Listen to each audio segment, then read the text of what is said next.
नमस्कार, मैं रवीश कुमार। महाराष्ट्र का चुनाव एक तरफ और मुंबई की बीएमसी का चुनाव एक तरफ। क्या बीएमसी में 30 साल से चला आ रहा शिवसेना का वर्चस्व इस बार समाप्त हो जाएगा? वीडियो अपलोड होने तक पूरे नतीजे नहीं आए थे, मगर जो नतीजे आए और चैनलों पर जो ट्रेंड चल रहे थे शाम 6 बजे तक का, उससे लगता है कि तमाम तिकड़मों के बाद भी शिवसेना पूरी तरह कमजोर नहीं हुई है, लेकिन सत्ता से बहुत दूर नजर आ रही है।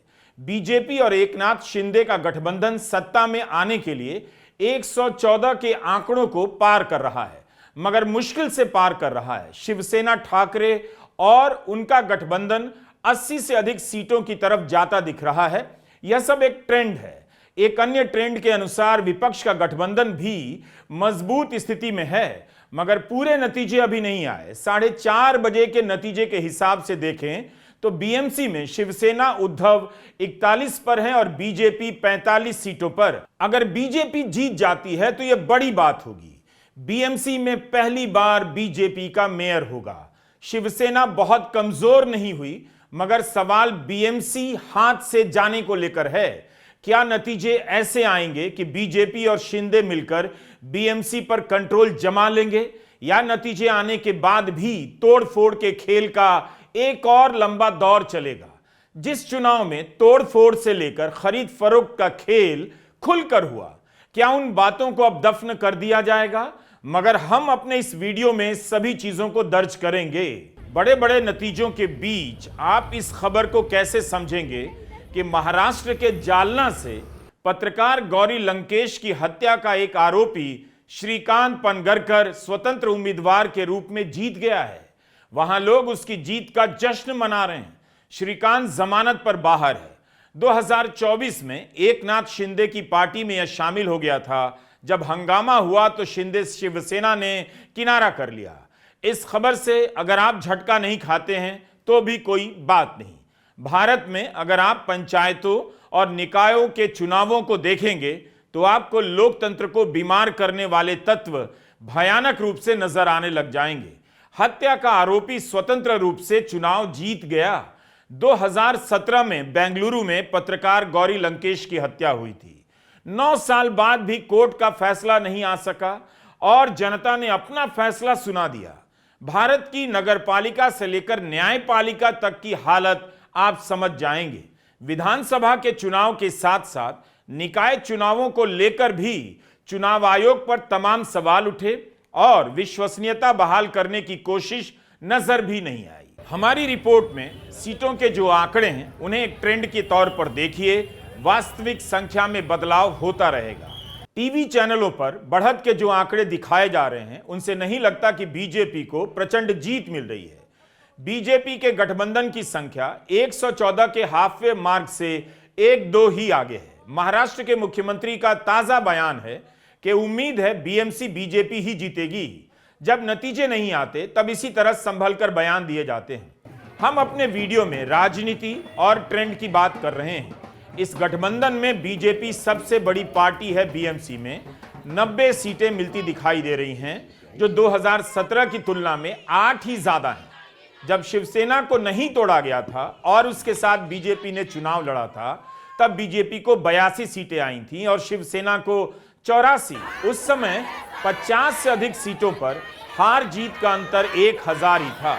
तो क्या इस वक्त कुछ भी हो सकता है, या बीजेपी जीत की तरफ बढ़ती जा रही है? टूट के बाद भी उद्धव ठाकरे की शिवसेना 160 सीटों पर चुनाव लड़ी। ट्रेंड के अनुसार 70 सीटों पर आगे नजर आ रही है।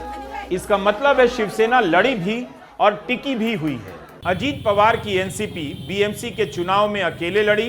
94 सीटों पर अजीत पवार की पार्टी लड़ी। इनकी हार इन पर लगे 70,000 करोड़ के उस घोटाले से भी बड़ी लगती है, जिसकी बात अब बीजेपी भी नहीं करती है। लेकिन क्या बीजेपी अजीत पवार को भाव देगी, या बीजेपी के प्लान के अनुसार ही अजीत पवार अकेले लड़े? कहा जा रहा था कि इस चुनाव में एकनाथ शिंदे को भी निपटा दिया जाएगा, मगर एकनाथ शिंदे ने अपनी जमीन लगता है बचा ली है। बीएमसी में बीजेपी के लिए शिंदे जरूरी बने रहेंगे, मगर ठाणे में भी शिंदे ने अकेले लड़कर अपना प्रभाव दिखा दिया है। उनकी पार्टी वहां अच्छा करती नजर आ रही है। एकनाथ शिंदे को निपटाने की कोशिश फिलहाल सफल नहीं लगती है। अगर आप एकनाथ शिंदे और उद्धव ठाकरे की शिवसेना के प्रदर्शन को मिला दें तो बीजेपी को मंजिल तो मिल गई है, मगर सफर अभी खत्म नहीं हुआ है। उसके सामने दोनों खेमों के शिवसैनिक बड़ी चुनौती के रूप में मौजूद हैं। राज ठाकरे की तरह अगर किसी दिन एकनाथ शिंदे ने शिवसेना से हाथ मिला लिया तब क्या होगा, यह भविष्य का सवाल है। वर्तमान का रिजल्ट यह है कि बीएमसी में अजीत पवार का गेम ओवर लगता है। क्या उनके लिए दुखी होने की जरूरत है? महाराष्ट्र की राजनीति में अजीत पवार बीजेपी के काम कई बार आ चुके हैं, आगे भी आते रहेंगे। 20 साल बाद राज ठाकरे ठाकरे परिवार में लौटे हैं और उनकी पार्टी महाराष्ट्र नवनिर्माण सेना और शिवसेना उद्धव ठाकरे का गठबंधन हुआ, मगर दोनों ने कोई कमाल नहीं किया। सवाल है कि क्या शिवसेना बीजेपी का विरोध करने की स्थिति में अब बचेगी?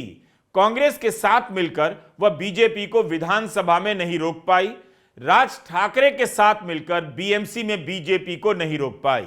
विधानसभा की तरह कांग्रेस इस गठबंधन में नहीं थी, उसका गठबंधन इस बार प्रकाश अंबेडकर की बहुजन विकास अघाड़ी के साथ हुआ। 1998 में बीजेपी को हराने के लिए बहुजन राजनीतिक दलों के चारों धड़ों का कांग्रेस से गठजोड़ हुआ। उस समय महाराष्ट्र के 48 में से 38 सीटें कांग्रेस गठबंधन को आईं।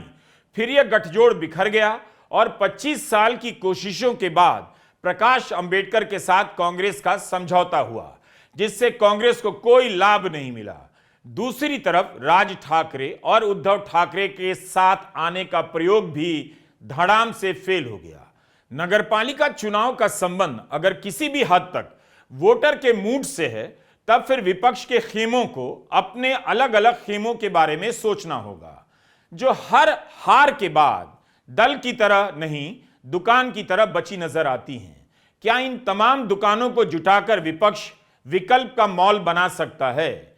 अब दल की नहीं विपक्ष के खेमे में दुकान बचाने की लड़ाई चल पड़ेगी और उनका गठबंधन हर तरफ डूबता नजर आएगा। अलायंस तो बीजेपी का भी है, मगर इस अलायंस में बीजेपी बहुत शक्तिशाली पार्टी बन चुकी है। उसके पास 10-10 हजार करोड़ रुपए का चंदा है। बाकी स्टेट की ताकत छोड़ दीजिए, राज्य सत्ता की, क्या इतने बड़े फंड से लैस बीजेपी से विपक्ष कभी लड़ पाएगा? विपक्ष के खेमे में अलायंस की सबसे बड़ी पार्टी कांग्रेस भी राज्य दर राज्य कमजोर होती जा रही है और वापसी करती नजर नहीं आ रही।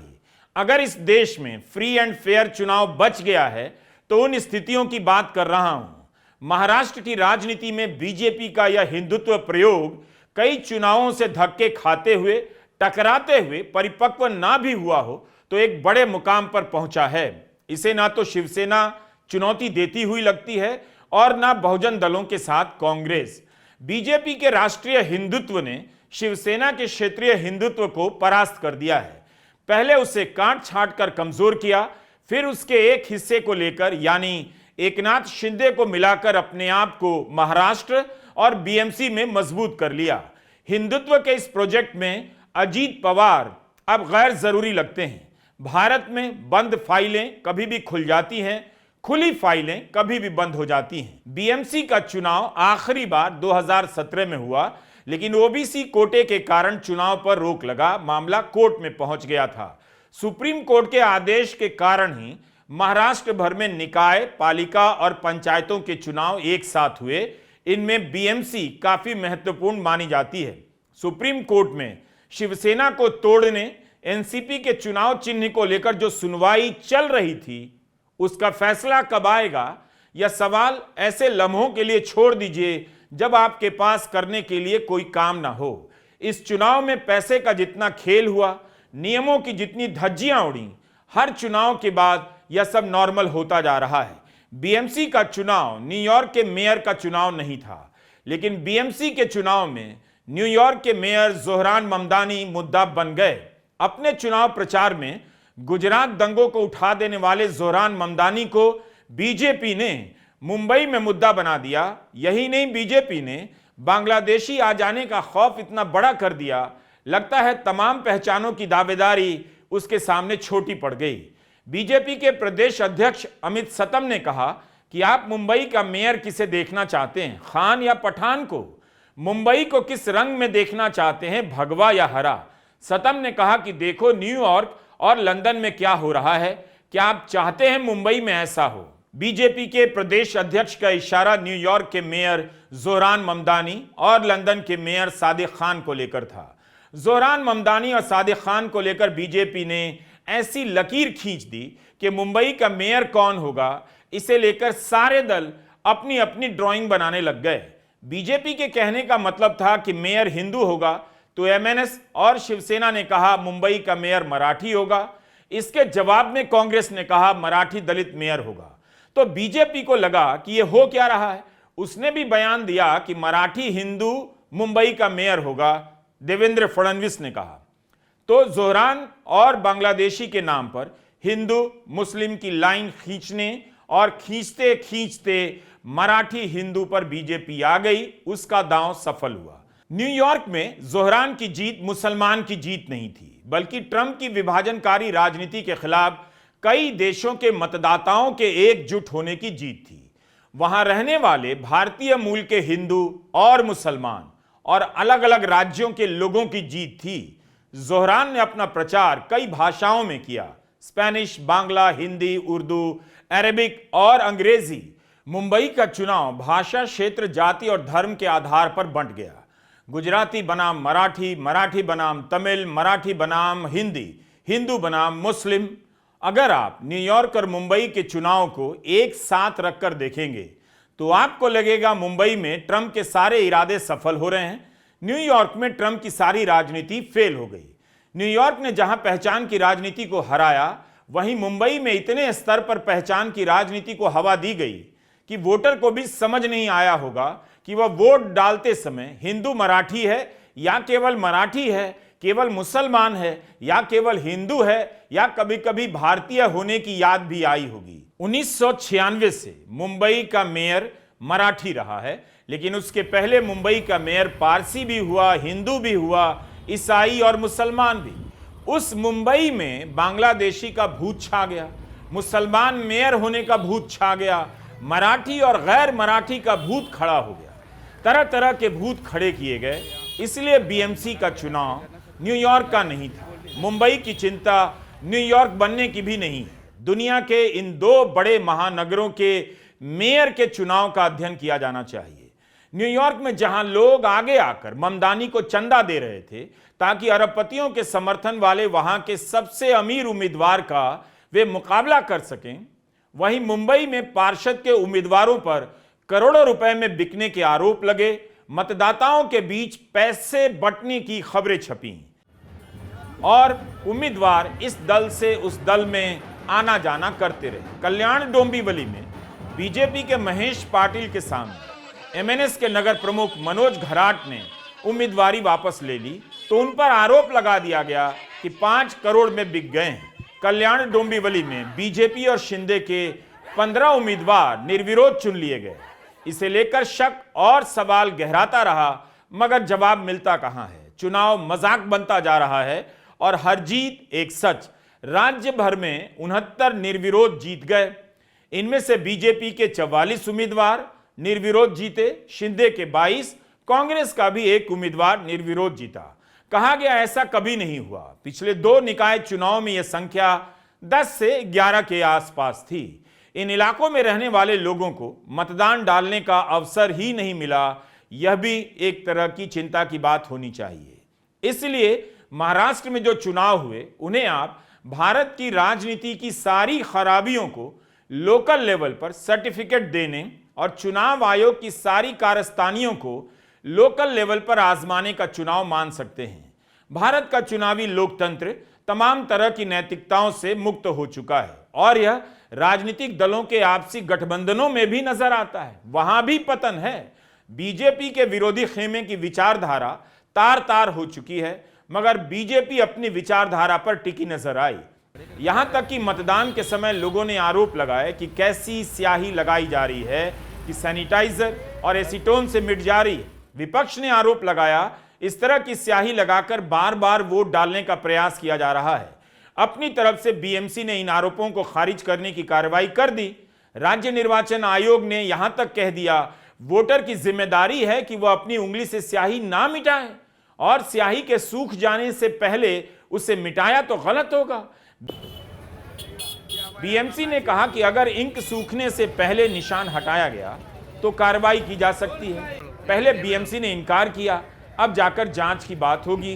क्या जांच होगी आप जानते हैं।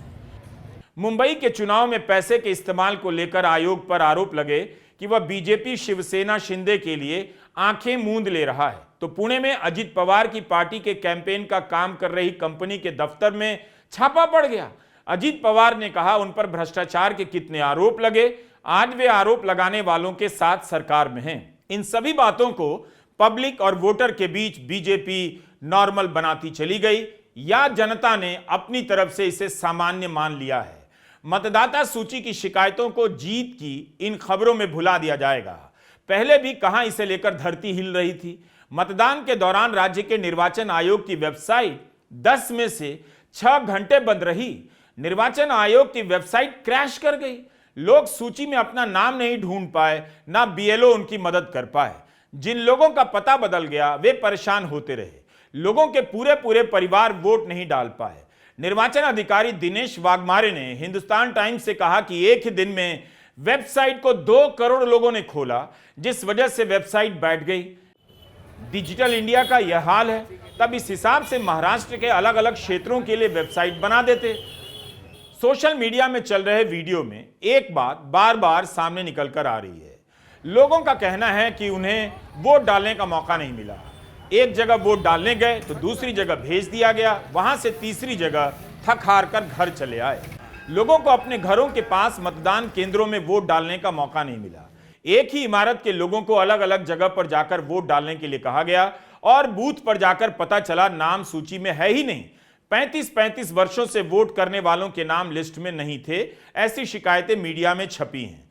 कुछ मामलों में जिन लोगों ने विधानसभा लोकसभा के चुनाव में मतदान किया, उनका नाम भी सूची से गायब दिखा। ऐसी खबरें हमने देखी कि मतदाताओं का नाम खोजने के लिए कुछ जगहों पर चुनाव अधिकारियों ने बीजेपी के ऐप का इस्तेमाल किया। मुंबई के अलावा अन्य शहरों में भी ऐसा देखा गया। पुणे में रॉडनी परेरा ने बताया कि एक ही परिवार के 3 लोगों का 3 अलग अलग बूथ पर नाम आया। बहुत से लोग इन कारणों की वजह से वोट नहीं डाल पाए। कुछ लोगों को घर से बहुत दूर केंद्र मिला, इसलिए वोट डालने नहीं गए। ऐसा नहीं है कि महाराष्ट्र में नामों और आंकड़ों को लेकर पहली बार सवाल उठे। राहुल गांधी की वोट चोरी प्रेस कॉन्फ्रेंस से काफी पहले इसी महाराष्ट्र में नामों को डिलीट करने को लेकर 2 मामले अदालत पहुंच चुके थे। महाराष्ट्र विधानसभा चुनाव से पहले 2 अलग अलग दलों के उम्मीदवारों ने चुनाव आयोग से लेकर कोर्ट के सामने डुप्लीकेट वोटर को लेकर शिकायत की थी, मगर आयोग ने कुछ किया नहीं। चुनाव भी हो गया और मामला खत्म। राहुल गांधी के वोट चोरी के आरोप लगाने से पहले ही जलगांव के शिवसेना शिंदे के उम्मीदवार चंद्रकांत निंबा पाटिल और कांग्रेस गठबंधन के तहत पीजेंट एंड वर्कर पार्टी के पनवेल से उम्मीदवार बलराम दत्तात्रेय पाटिल इस मामले को उठा चुके थे, प्रेस कॉन्फ्रेंस भी कर चुके थे। पारदर्शिता और डेटा की बात करने वाले आयोग को बताना चाहिए उसका डेटा कहां है। नतीजे से 2 घंटे पहले तक टर्नआउट के आंकड़े जारी नहीं किए गए। 1 घंटा पहले आंकड़े दिए गए। उससे पहले रेंज के रूप में आंकड़े दिए जा रहे थे कि 40 से 50% मतदान हुआ। पत्रकार सोहित मिश्रा ने ट्वीट कर बताया कि 10 बजे होने वाली गिनती से 1 घंटा पहले नंबर दिया गया कि 52.94% मतदान हुआ है। आखिर चुनाव आयोग ने समय पर आंकड़े क्यों नहीं जारी किए? लोकसभा चुनाव के दौरान भी ऐसे सवाल उठे। चुनाव आयोग मतदान के आंकड़े समय पर जारी क्यों नहीं कर रहा है? सटीक नंबर क्यों नहीं देता? बिहार के चुनाव के समय भी यही सवाल उठा और अब महाराष्ट्र के निर्वाचन आयोग से भी सवाल पूछा गया। राज्य के मुख्य निर्वाचन अधिकारी दिनेश वाघमारे पर कई सवाल उठे हैं। चुनाव की घोषणा के बाद से ही गड़बड़ियां नजर आईं। उम्मीदवारों के हलफनामे समय पर अपलोड नहीं किए गए। चुनाव से पहले के आखिरी 48 घंटे में भी डोर टू डोर कैंपेन की अनुमति दी गई। निर्विरोध चुनाव जीतने के मामलों में निर्वाचन अधिकारी के रवैये पर सवाल उठे। इसके अलावा एक और मामला सामने आया।